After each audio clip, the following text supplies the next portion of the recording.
and repeat after me.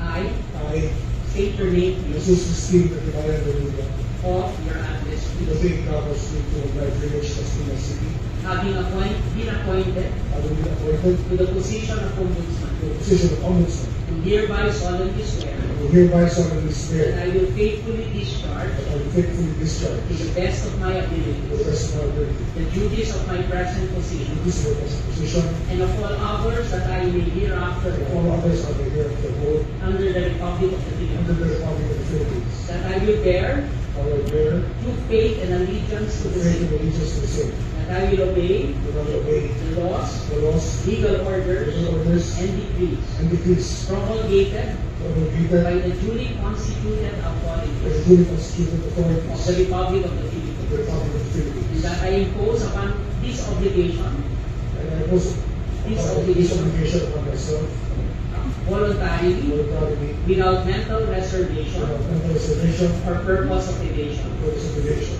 So help me God. So help me God. Congratulations.